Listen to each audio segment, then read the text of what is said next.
चैत्र नवरात्रि से क्या है भगवान श्री राम का नाता। हिंदू धर्म में दो गुप्त नवरात्रि के अलावा चैत्र व शारदीय नवरात्रि पूरे धूमधाम के साथ मनाई जाती है। इन दोनों ही नवरात्रि में मां दुर्गा की पूजा का विधान है, लेकिन दोनों ही चैत्र व शारदीय नवरात्रि का संबंध भगवान राम से भी है। पूरे देश में नवरात्रि की तैयारियां तेजी के साथ चल रही है।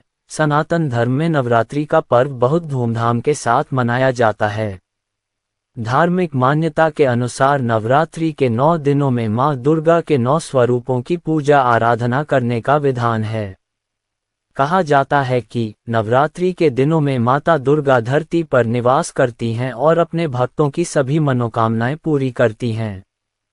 हिंदू पंचांग के अनुसार साल में 4 बार नवरात्रि का पर्व मनाया जाता है, जिसमें एक चैत्र नवरात्रि, दूसरा शारदीय नवरात्रि और 2 गुप्त नवरात्रि का पर्व होता है।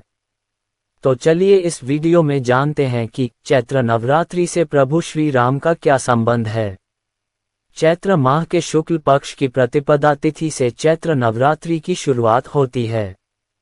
इस साल चैत्र शुक्ल की प्रतिपदा तिथि 8 अप्रैल को देर रात 11:50 से शुरू होगी। ये तिथि अगले दिन यानी 9 अप्रैल को संध्याकाल 8:30 पर समाप्त होगी।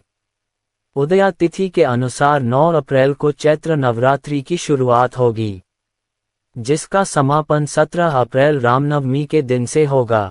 वहीं चैत्र माह के शुक्ल पक्ष की नवमी तिथि 16 अप्रैल को दोपहर 1:23 पर शुरू होगी और अगले दिन यानी 17 अप्रैल को दोपहर 3:14 पर समाप्त होगी।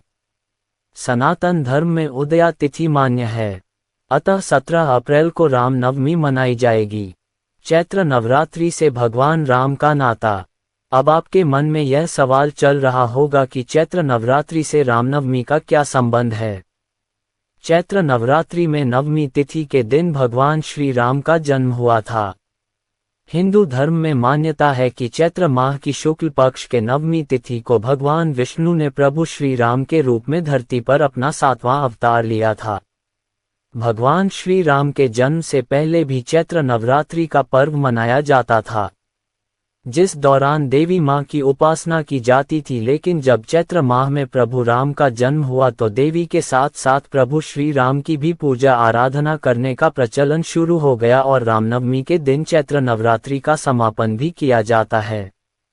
इस वजह से रामनवमी और चैत्र नवरात्रि दोनों पर्व एक दूसरे से मुख्य रूप से जुड़े हुए हैं। तो दोस्तों, हमारे द्वारा बताई गई जानकारी आपको अच्छी लगी हो तो हमारे इस YouTube चैनल को लाइक, सब्सक्राइब और कमेंट अवश्य करें। धन्यवाद।